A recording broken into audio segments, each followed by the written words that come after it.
All right. Welcome, everyone that is joining us today for this conversation. If you're watching on Facebook, we like to always start out with just a quick technical check. Our special guest and I already had some technical issues, so we're a couple minutes late. We apologize, but if you could put a 1 or a hi in the comments on Facebook or on YouTube, just so we know you are hearing and seeing us okay, that will be really helpful. This is an important conversation, and I'm so glad you are all joining us today. It looks like people are able to hear, so we are good to go. So we as a country, this has been a week of grieving, of pain, of anger. We all together saw what has happened again to yet another Black man in America being killed by those that we've entrusted to protect us. We've asked for justice. It has erupted into what I see a political war. I mean, it's a war against people, but it's also being politicized in a way that is extremely, extremely saddening for our democracy, for our country, for all our people, when all we want is justice. And I know that there are so many of you, we've been reached out from so many people, different backgrounds, different experiences, wondering how they can help, knowing that maybe they're falling short, or they're worried that they're falling short of being an ally, worried that in a time of COVID-19, they don't know what to do, that they want to be there and they want to stand united, and they're scared. And with everything that's going on, with what we've seen coming out of DC, it is a terrifying time. And so this conversation, the intent behind it, and we will answer all your questions, and I know our special guest is here to do that, but the intent here is, how do we make some real change? How do we heal our country? How do we move forward with policy, with leadership? What can we do and to truly be allies in this situation? And so I want to welcome our special guest, friend, activist, leader in the African American community here and in all political arenas, and president of the East Valley NAACP, Roy Tatem. Welcome. Well, thank you very much, Anita. It's great to be with you and talk with you. Unfortunately, around the circumstances that we must talk about, but thank you for having me on. Yes, no, and thank you for being here. And I was reflecting as you and I were going back and forth setting this up yesterday. I was reflecting on all our conversations we've had over the last several years and remembering, and I don't know when this was, probably years ago, you were telling me about, you were so frustrated with all the work you had been doing to try to educate community and police departments and work to build those bridges and to talk about de-escalation and the tone that is used that is so different without us sometimes going based on a person's skin color. And somebody is stopped for, I think at the time you were talking about, just crossing the street, right? Jaywalking. And I was thinking about, here you are, someone that has invested this to try to build these bridges, and yet repeatedly we see this happen. And as a Black man yourself in America, just tell us, just start with, how are you feeling in this moment? I mean, it's got to be so conflicting and so hard because of everything you fought to do. Well, we still fight. I've been in communication with almost a little bit of everyone over the course of this week. And maybe that is why working consistently before it became a national issue was important. And obviously, I think police brutality, criminal justice reform, policing reform has always been a top issue in the African American community. And unfortunately, those that did not want to make change would make you feel as if calling for police reform, you were anti-police or that you were against the police, which couldn't be further from the truth. I've had very candid conversations with law enforcement leaders, especially here in the Valley, for over the last 5 years, dating back to the things that were happening in Ferguson and Baltimore, We produced some data from the NAACP showing that you were more likely to be profiled in Mesa, in Scottsdale, than you were to be in Ferguson, Missouri. Wow. Law enforcement agencies didn't necessarily like having that kind of data presented. Right. But we made national news when it was, I mean, that was published in the USA Today. And then shortly thereafter, then Sheriff Joe Arpaio and the MCSO, the notorious MCSO at that point in time, was found to be profiling on an astronomical scale to where the Department of Justice had to come in, investigate, and, you know, Joe Arpaio is no longer the sheriff. The MCSO still has issues with profiling. Sheriff Penzone has not shied away from talking about the issue, but obviously we've still got work to do in those areas. Now, 2 years ago, roughly 2 years ago, by the end of 2018, we saw that Phoenix police, in the greater Phoenix area, you were more likely to be killed by a police officer than any other police force in the nation. Outpacing New York, outpacing LA, outpacing Houston, outpacing Chicago. So we've experienced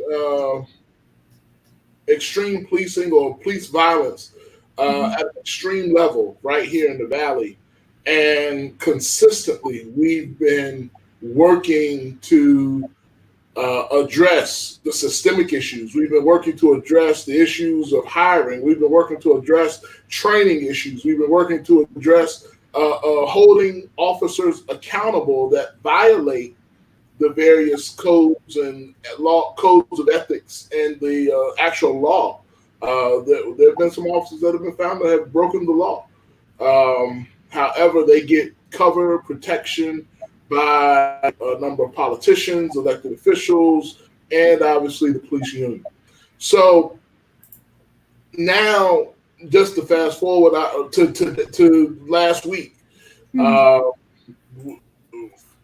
Phoenix had its own shooting that's still under investigation by the Department of Public Service. And also the unfortunate event in Minneapolis, which everyone saw. And I don't need to rehash the exact incident, but everyone saw what many had been saying. And you couldn't deny it. You can't deny it. There was no reason for that type of police behavior or conduct. And many know that the dynamics of having a very large black man on the ground with a white officer's knee in his neck was a modern day lynching. And so I'll stop right there. And that's where we are. And the calls and the actions, there has to be action now. There's no more, we're going to study it. We're going to look into the issue. We know that there's an issue. America knows that there's an issue. So now we need solutions. Right. And you hit on early in that it's so important to separate the two, that it doesn't mean we're saying police are bad. It doesn't mean, but reform is necessary. And to acknowledge that is clearly the first step that I think as a whole, as a united voice here in this country, needs to just acknowledge and accept it and act on it and stop making excuses, for why this is how it needs to be. Everything in our lives, there are things and programs and systems that need reform, and we don't really argue it that much. And This is something that, right? I mean, if you think of it just in a simplistic way, it is heartbreaking to so many of us that this is the issue, that we just don't want to budge. And I wanted to talk about last night at the protests here in Phoenix, kind of pivoting off of that. Just quickly, they took a knee, right? The Phoenix PD took a knee. Some people feel like that was, and I saw that you posted, that was you felt very strongly about that's a sign of something. At least let's take it for what it is. Some people say, oh, it's just symbolism, doesn't mean anything. Tell us how you felt in that moment and what you see that as. I felt that it was important to address that with the same voice and the same fervor that I address police misconduct and police brutality. To see the Phoenix Police Department, a police department that I've aggressively protested against and publicly, criticized, for them to take the knee. And yes, it was a handful of the officers that were out on the line along the marching route, showed that they get it. It made me feel that they heard us or they hear us, and that they do not support what was seen and how George Floyd lost his life. That is what I take from that.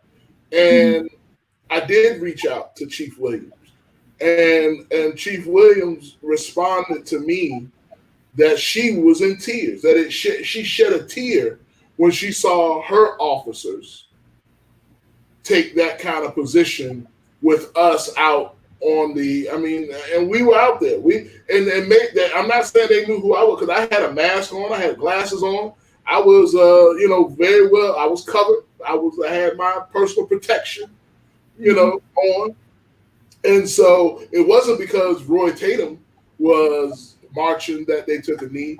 It was because they felt whatever they felt from that moment that they took a knee. And so I think it should be acknowledged. To me, it says, hey, officers, hear us, and let's address what the issues are, because now we have your attention. Now we're on the same page. Now we can agree. You're not saying, what are you talking about? You're not saying, why are you protesting? It's not like you don't understand it. You absolutely understand it. And so now, to me, in my opinion, because we've arrived at the same page, now we can have meaningful and productive dialogue. Right. It's that step. These things take steps, right? Yeah. Because while you're in denial, we can't achieve anything. Right. Acknowledging it, and you always have the words whenever I see things that you say and post on social media that really bring light to so much of what I think people are struggling with right now, which is, what do we do? Or did I do enough? Or I've never done anything. And it was, again, I'm going to reference another post you made, which is let's stop attacking each other that are trying to help.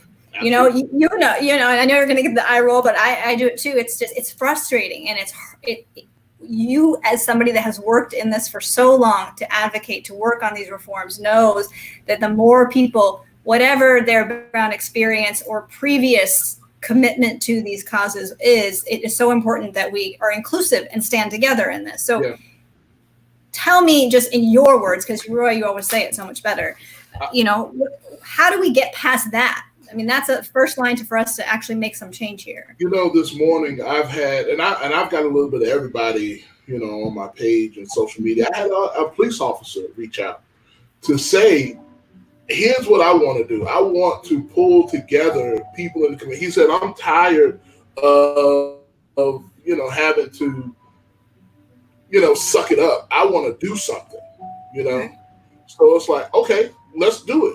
And he told me what it was that he wanted to do, bringing people in the community together.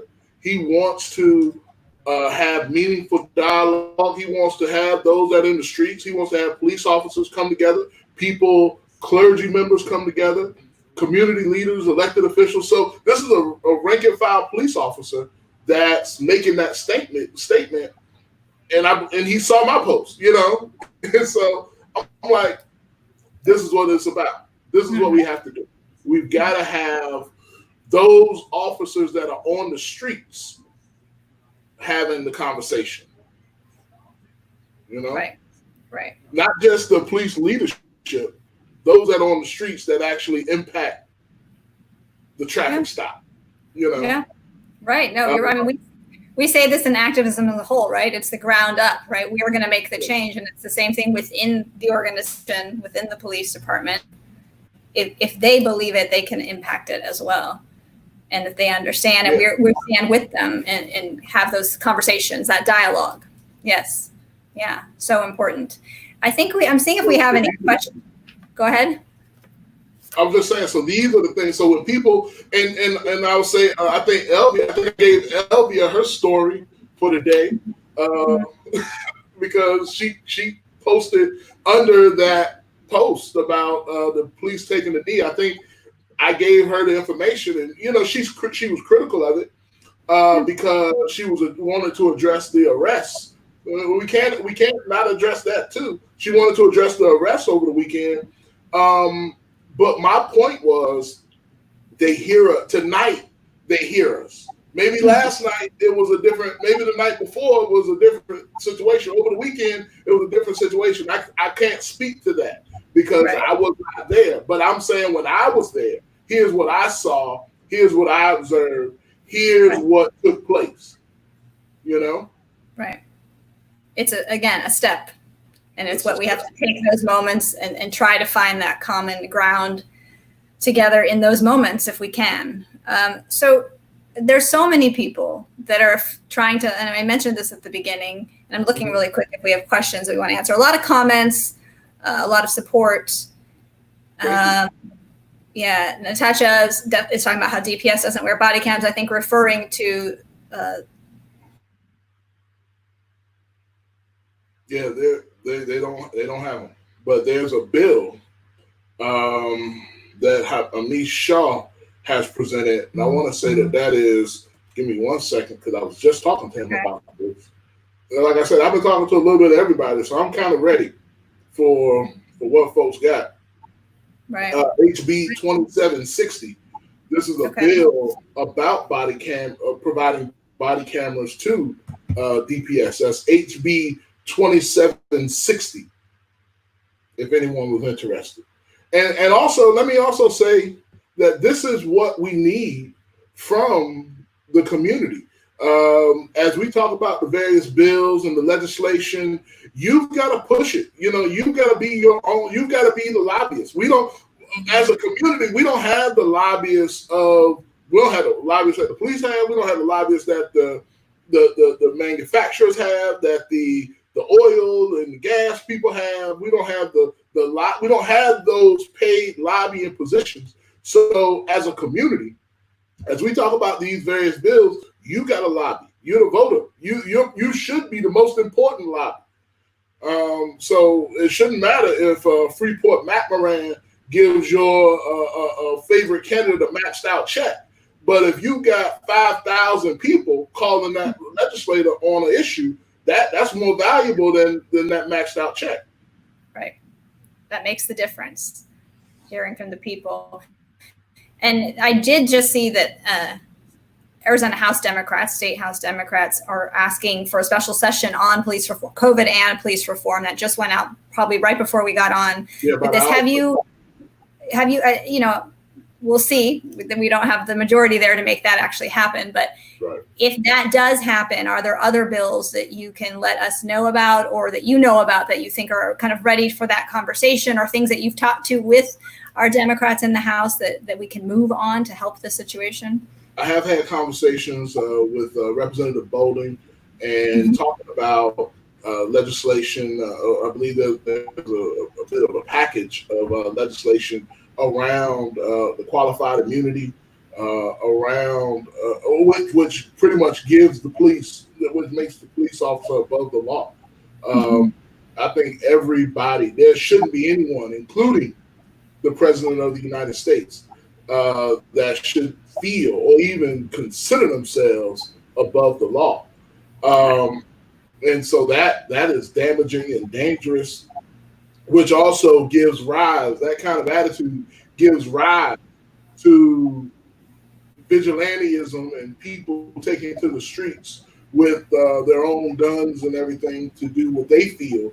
And that can't happen, because then we'll truly have anarchy in the streets, not just some people putting setting buildings on fire, but human beings having shootouts in the street, and we can't afford that at all. However, so there are a number of bills, a number of proposals coming out dealing with qualified immunity, dealing with body cameras, record keeping. The police have been able to finagle or I would say a agreement to where after a certain amount of time their record can be swept clean. We don't get that luxury. If we have a bad moment, if we have a bad incident, if we, unfortunately, if somebody makes the poor judgment call of drinking and driving and they get a DUI, that doesn't go off of their record. So I once again, the law enforcement officers should not be above the law in these types of scenarios because we've given them this power, and let's see what they've done with it. They've abused it. Right. There's a conversation that's happening, nationally a little bit of kind of alternative solutions for funding with policing. I don't know if this is something that you've kind of looked into, of maybe other ways of emergency and to diffuse situations, having different types of people respond to these things rather than police officers. Alternative solutions and funding more of that community intervention type programs. I know you've talked a lot about the building of bridges with community. Is that something that is even being discussed here at this level, or is that not really where we're at yet? And it's more just. Well, it has to be. It has to be addressed. Funding has to be addressed because we're the funders. Let's be frank about that. We're the funders, and if we are providing the funds, then the funds are not providing the services that we're paying for. We have a right to voice our concerns about that. And I mean, there's no other business model that you can participate in to where you fund something and the thing you funded can kill you. So let's be frank about that. We can't continue on with this model, and I think here's the thing. I feel that many communities are realizing that law enforcement, because I've had so many people, not just Black people, and some people may have felt a certain way about some of this because they're like, well, why are you singling people out? Well, because I think people need to be addressed the way that they choose to be addressed. Because I've had white people, Asian people, LGBTQ people tell me that they've been abused themselves by the police. And unfortunately, that's not the story that we see in the major media. It's when you see that white officer and the Black man. There's something about it. There's something about America's history that draws attention to that story. And I mean, I don't have time to go into all of that. But my point is, it goes back to power. It goes back to control. Many still think that the rise in police brutality or the resurfacing of police brutality and now use of lethal force is still backlash from the Obama presidency. Meaning that I'm not blaming. I'm not saying it's because of what I'm saying is there was a level of pride, there was a level of excitement, there was a level of optimism, there was a level of ambition that increased in the Black community because we saw the Obamas in the White House, and there's some factions in America that feel that needs to be squashed. Right. That ability to rise for them is not okay. And that kind of shifts us a little bit. And there's some questions specific to this, but I want to also shift a little bit into just systemic racism and institutionalized racism that we see across the board and why we are hurting as a country so much and why our Black brothers and sisters are angry, and rightfully so. I mean, COVID-19 has shown us who is most victimized here by this virus and why. Right? It's not because the virus has chosen us based on any demographic. It's because of the way that we have created policy that is divisive and racist, that has allowed these inequities to happen. So we'll move to that, but there is one question I want to make sure, a couple questions. One is, and I don't know that we have the answer to this, but I think you would have thoughts on it, is how do we get officers to stop covering for each other and actually step in when a fellow officer really is out of line? And we know that maybe they know that, they have the moral compass, but is it the unions? I mean, is it the police? You know, I'm in graduate school right now, and one of the classes that I'm taking, go Devils. One of the classes that I'm taking is leading organizational change. And right now I'm focused on culture of an organization. And in any organization, you have a culture. And in some organizations, that culture breeds a subculture. And so what we're seeing is in law enforcement, here's what I believe happens. You go through the academy, and the academy has all of the things, the dot your I's, cross your T's, here's what the book says. But then when you get into the street as an officer with your gun and your badge, the training officer probably says, I know you learned what you learned in the academy, but I'm about to teach you real policing. That's when you create that subculture. Does that make sense? Yes, definitely. So there is, and there's a loyalty that builds out of that subculture. Right. Yeah. Right. So that's what exists, and nobody can deny that it exists. Right. So to answer the question, why don't police, turn each other in? You would have to uproot a very deep-seated subculture that's existed now for decades. Right. And I think there's probably so many examples of even, the idea groupthink that we all see just in business and other organizations where someone says that's the way, and that people fall into that. But in these situations where it's life or death, and these are people entrusted to protect us, we're going to have to operationally figure out a way to break that subculture, to break those ideas that we all just kind of follow each other for what, right? I mean, we see that even in politics is we need to find that. It's not, I don't have the answers, but. Well, this is why body cameras are important. Right, because you can have that evidence. Yeah. Body cameras are important. One is not just, it's for the officer and the community. Because, and I'll say this, I've seen body camera footage where an officer has encountered a community member, and that community member legitimately posed a threat, and I saw it, and the officer had to do what they needed to do. And I've seen body camera footage where there was no threat, and the officer, they went overboard. And so my point is, the body camera footage is very important because we'll be able to see that interaction, and it's not his word or her word against the other person's word, the pedestrian's word. And we're still in a culture, talking about culture, we're still in a culture in American society where we want to believe the words of the cops. We want to believe the words of the police officer. None of us want to feel like this police officer's lying to me. Right. None of us want. I mean, because once we really get to that point, then what's the point of the police? Yeah. And there's a comment. There are a lot of people in that position. I'm sorry. There are a lot of people in that position. Yeah.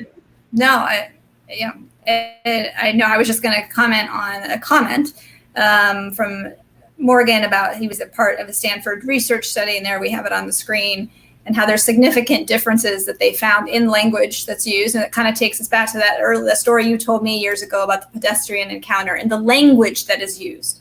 And that is part of that essential training that we need, that because somebody's skin color is different, you shift how you approach them if they're doing something they shouldn't be doing, or if there's concern. So there's so much here. And I know that there's those of you watching, if you have questions, please continue to put them in comments as well. We appreciate everybody's comments. we look at, and we were talking about this systemic racism that's happening in this country. As part of the NAACP, I mean, you work more on the policing piece of this. With this time of COVID-19, how has this come up? How do you see, I mean, there are so much we need to do, whether it be housing, education inequities, healthcare inequities. I mean, the list is very long, and that's tragic. And where do we start? What do you think, if there's a policy piece that you feel like will make a most significant difference to put us on the right path, what would that be in your mind? I know it's a broad question. Universal healthcare. Yeah. Pretty much, making sure that every human being has access to quality, adequate healthcare. Mm-hmm. Period. That's the one policy that I would have to propose, promote, encourage, reinforce, because when we see the disparaging impacts of COVID-19 on the African American community, it links to access, poor access to healthcare. Mm-hmm. Because I believe many people realize that they had conditions or a health condition that they may have not been aware of, and they came into contact or contracted COVID-19, and and many did not survive that. Right. So it's very unfortunate. It's extremely unfortunate. There has to be another level of education, of re-education around healthcare, mm-hmm. and it has to become a way of life. But many people, unfortunately, make life and death decisions with healthcare because of economics. Right. It's a multi-layered issue. There's the economic decision that people are making not to go in or not to find out these underlying conditions and treat them. But there is the reason of why underlying conditions are so prevalent, because we don't focus on prevention and wellness and education around those issues.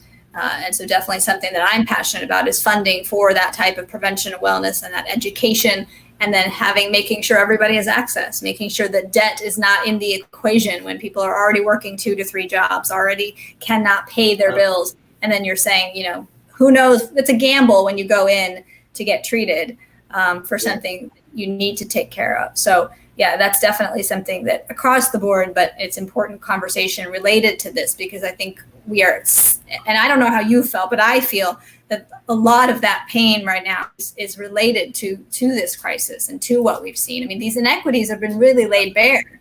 This is not something, in so many ways, and I've said this so many times on every live, I think, because it's related to so many issues. This is really undeniable now. These gaps in I don't know how, and politicians, career politicians will find a way to still deny them, but the gaps are there, and the American public knows. So what do you tell this audience? We have a lot of people watching, a lot of people supporting. What do you tell them that they can do as an ally? If you had to give a short list of things that in this critical time, because people are there's so much conflict of what can I do? How do I help? Should I go to a protest? What should I do? At this point in time, I think the best thing that anyone and everyone can do is to speak the truth to the powers that be. And that is our elected officials. That's our police chief. If your city has a city manager, the police chief reports to the city manager. And so we have the right, once again, we pay them with our tax dollars. So that means we have the right to ask, what trainings are you providing?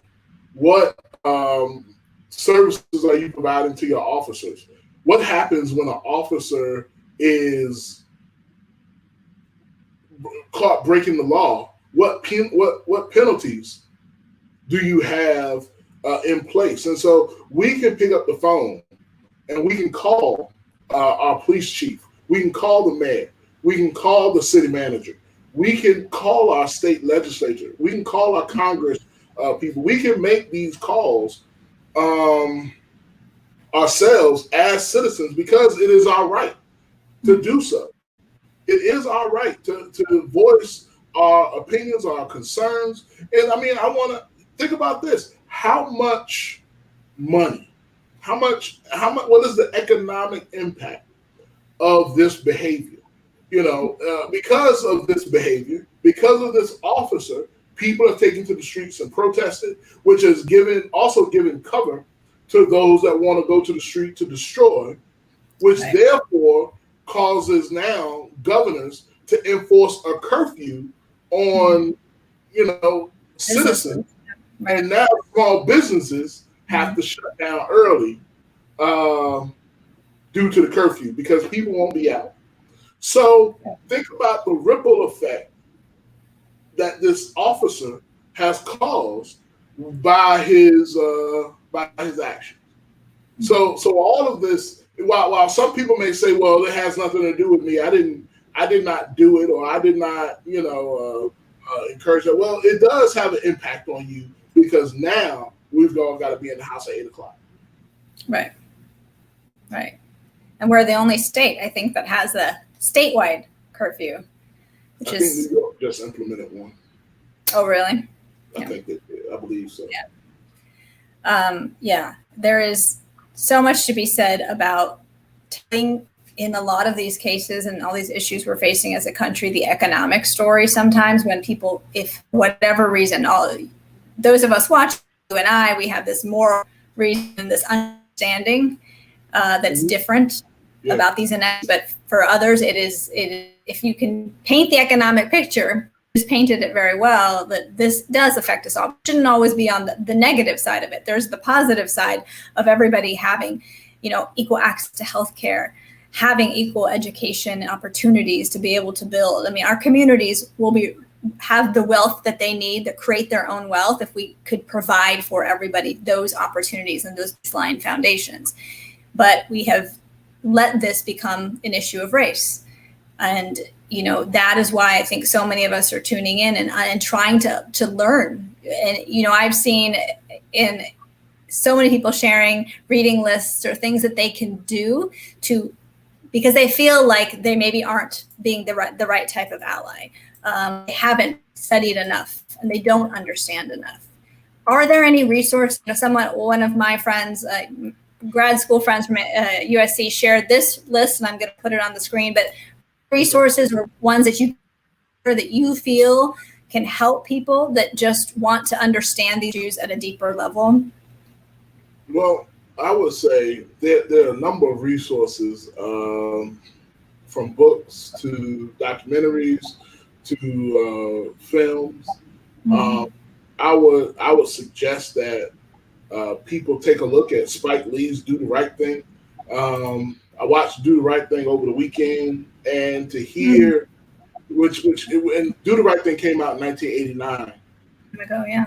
And you would think that it was 2020 with the conflicts, the conversation. I had another level of appreciation for Spike Lee at that point, just watching it. And one comment was, when is it going to change? And addressing police brutality. And another character said, it's never going to change. And I was like, whoa. And I mean, that was 1989, and here we are, 2020, with the same thing. And so, if you've got a group of people now that are beginning to check out on this system, on the current way of doing things. I mean, there are people, because it's not working for them. That's the reality. It's not working for them. And so, as people say, I remember, I would go out sometimes and I would say to people, "Hey, how you doing?" And they say, "I'm living the dream," and whatever that means. They could be, pushing a broom. They could be, at the checkout counter, or they, but I get it. That's a way to encourage yourself, keep yourself going. I'm living the dream. Okay, many people not living the dream, unfortunately. And, many are just trying to survive, Many don't want to be bothered. And so when they find themselves in a situation or an encounter with the police, it can quickly, many of us know that it can immediately turn into a nightmare. And so we don't want to have to deal with that anymore. And I believe that there are a ton of people that are just tired of talking.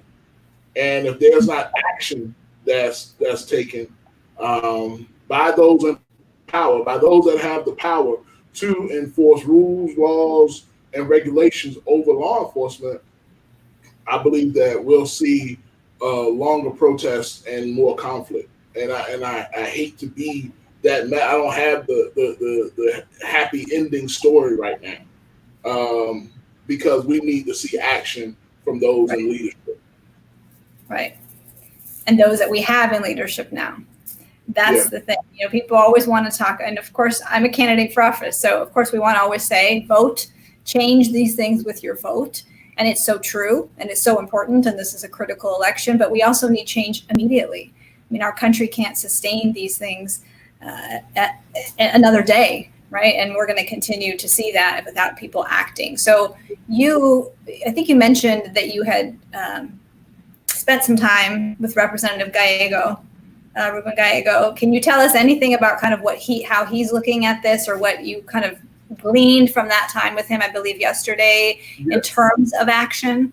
Yeah, see, this to me is one of the important parts of our work, because we can get on social media, we can, hit the streets and pump our fists, but also we can talk to our elected officials.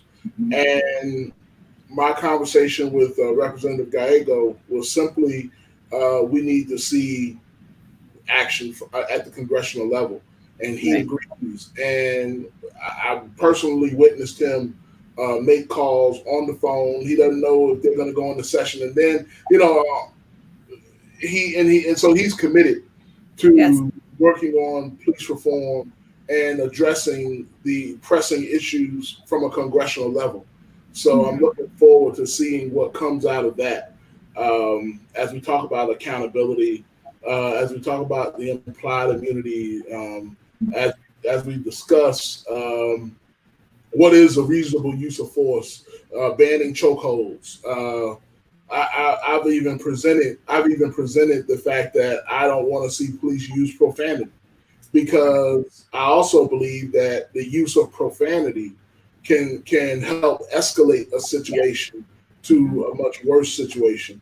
And to expect an adult human being, or just a human being, to comply with you and your demeanor, right.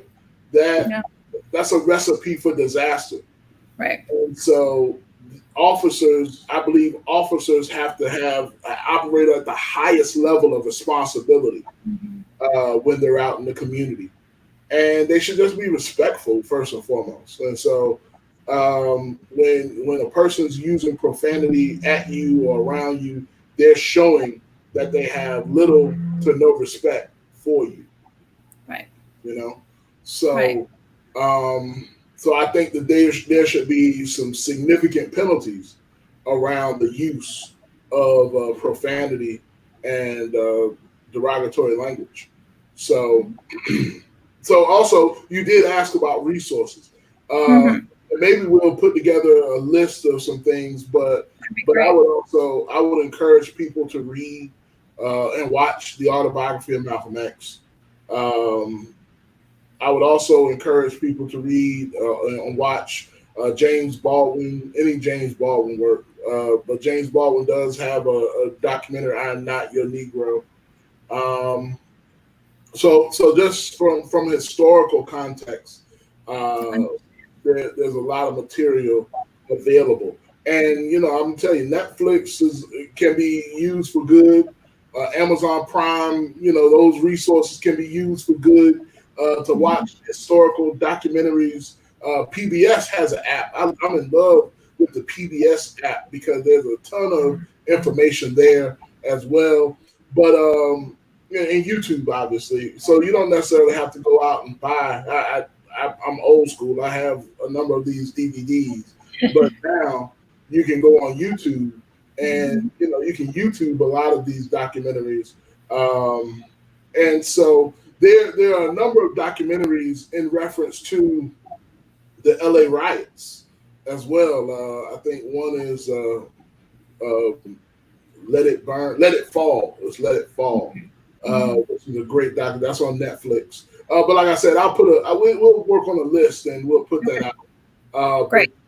But there are a ton of documentaries and information out there for the community to be able to begin to learn and get more familiar with. But probably your best resource is your own community. How many of you all, have someone of color in your neighborhood and you don't talk to, or that you haven't gotten to know, or in your church that you haven't gotten to know? And that might be a stretch, because Martin Luther King also said that 11 o'clock on Sunday is the most segregated hour, in America. And so, and for those of the Jewish faith, probably the same thing, and so the Muslim faith, maybe the same thing. So even in your own faith, let's reach out to speak to those that may have different experiences than us. And so I think there are a number of opportunities to learn. We just have to be intentional about it. I've had to tell people and articulate to people that white people can join the NAACP. And some folks say, what? I never thought about that. I didn't know. And I'm like, you got to understand the history of the organization, because it wasn't Black people that was organizing to combat lynching in 1909. That's the origin of the NAACP. And so with W.B. Du Bois and Ida B. Wells being, the two Black people that were part of the founding members, the rest were Caucasian. And so my point is that we've always needed allies to make progress. It's not just been one group that's doing all the work. This is an all hands on deck situation. Right. We have to stand together to make this progress happen. Yeah. And yes, if you could put those resources together, I know people would appreciate it, and we'll send it out too. There is some other resources that people are putting in the comments, and we'll try to pull those out to give to people. You said, because we're getting kind of close to the hour, but you said you don't have the rosy picture or the happy ending in this, but I know you. And I think we operate in a similar way, where we do believe that this is about community and people working together. I mean, they say in politics, right, the real change is at that local level, right? Vote for it. And we have some local candidates watching. Right. It's the same thing. The real change is within your neighborhood, your community, like you said, reaching out, understanding, but also finding the hope of how we fix this for the future, whether it is a long-term view, whatever it is. And I've always focused and had hope and talked so much about early education as the place where we see those initial ideas of what makes us different and what those differences mean, right? And it's such a critical point. So we have one question that I don't know if you have a resource, but if you could help us, and we can share this later, about elementary school teachers and early education teachers, good resources for them to use in the classrooms, because we are shaping if this is going to perpetuate or not. This is our decision of how we shape our education in this country as well. I took a course with teaching tolerance. So I know that they have a ton of resources for educators dealing with issues of race. And I know a number of parents, are skeptical around addressing racial issues. I'm just gonna burst the bubble and say your children already know about racial issues, So don't think that you're sparing them anything. You're just avoiding. You're just kicking the can down the road. Your children already know. They already see it, and they even if it's direct or indirect, they're already aware of the racial elements of society. Before you even know it. And so this is what teaching tolerance I learned that I believe at 4 months old, children can begin to determine the differences between races. Right. At Color. 4 months. Yeah. So, and all this has been studied. Don't just take my word for it. Teaching tolerance. And so, but yeah, they're great. There are a ton of resources out there, and I consider myself a lifelong learner.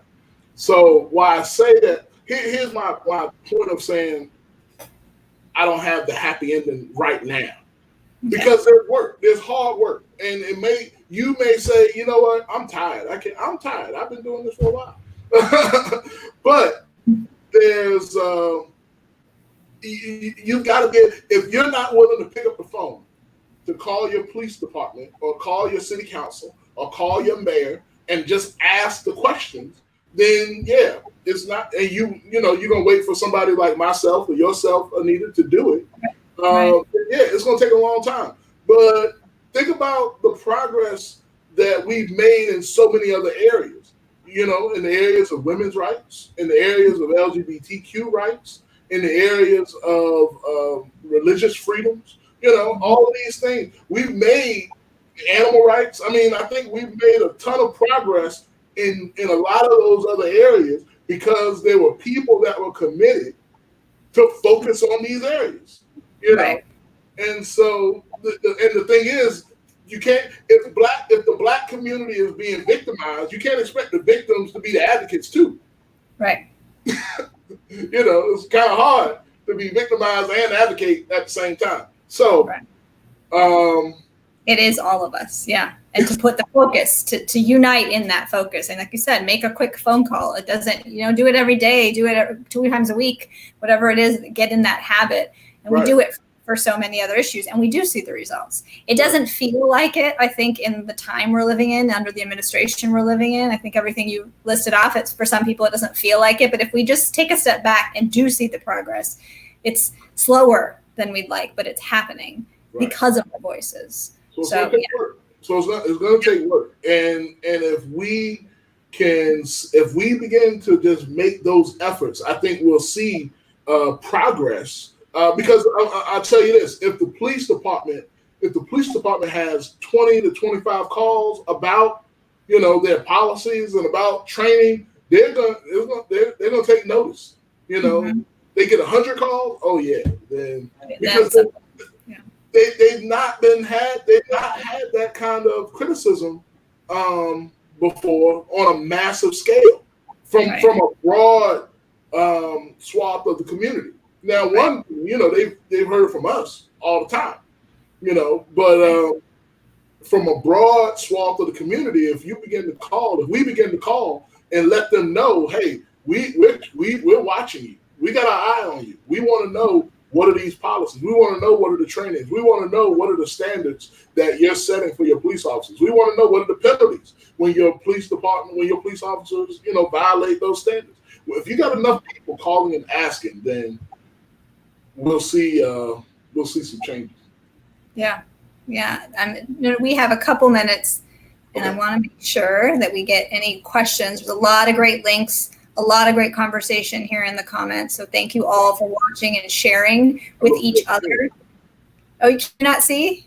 No, I can't see the comments, but I said I look forward to seeing it once we finish recording. We're keeping you focused right now. We're not letting you see comments.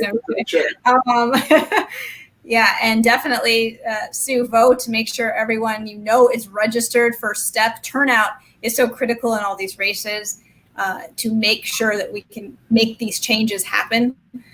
Make sure you vote. And we had, if you want to go down here, census. If you've not done your census form, very, very critical. Let's make sure we're represented. And then there's some other good resources in here as well. And someone did put about teaching tolerance. So good. I want to give you a couple minutes to just really give us any kind of closing thought you want. I mean, this is far from over.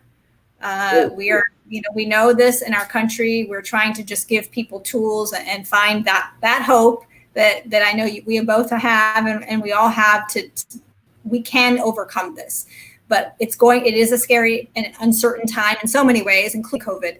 So just really giving people that, what do we do from here, and those closing thoughts. I appreciate you being on so much. Thank you. Well, thank you. And thank you for having me. Yeah. My closing thoughts are, you can do this work from where you are. Don't think you've got to get another level of education. You don't have to get another degree. You don't have to read 15 books before you do one thing. You can do this work from where you are. You may stumble. You may not get it right. You don't have to ace it. This is not a test. So be okay. And I believe this was the post that you were referring to earlier this morning, Anita, that I made, because some of us, because we've been in this work for so long, we know what the right things to say. We know to say, hi, my name is Roy, and I go by the pronouns of him and he, and, I'm excited to be in the space and share space with you. We know how to do all of that. But there's some people that are going to be new to this space, and they don't know that. They'll say y'all. They may even say, well, you people. And we're like, so I mean, let's, anybody that wants to help, let's let them help.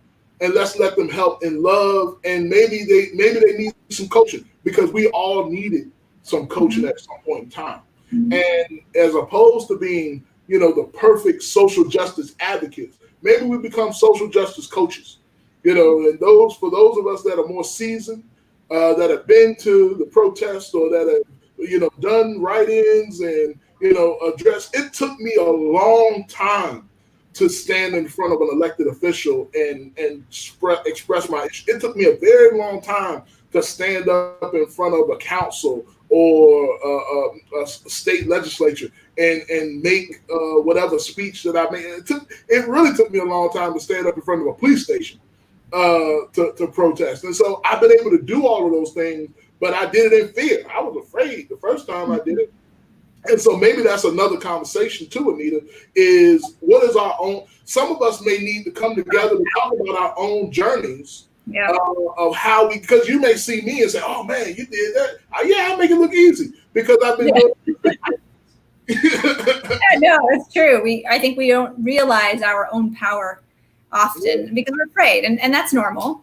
I mean, that's human. That is normal. Yeah. And that would be an incredible conversation of finding that activism in yourself and honoring it and not being afraid, because there is no wrong if you're trying to do good, if you're trying to do right. No wrong. So let's so my closing message is, let's give people space to grow within our movement and our organizations. So thanks for your time. No, thank you. Thank you so much. And if people have questions, we give them your direct info, your email. What's the best way? Or Facebook? I love the Facebook. Yeah. I'm on Twitter. I check Twitter. I don't always tweet, but my Twitter is my Roy Tatem, ROYTATEM at Roy Tatem. And my email is the same. Just FYI, Roy Tatem at Gmail. And I am on Twitter, and I'm Anita's friend, and you can find me. You can find me, and if you have trouble, you can hit me up. So we will get you guys in touch. Thank you so much for joining us. Thank you, everyone that's been watching, and for your comments and your love and your support during this time. We'll continue to work on these issues together. We'll continue to keep you updated, and definitely share this conversation for those that you think it would be helpful to. Thank you. Thanks, Roy. Thank you.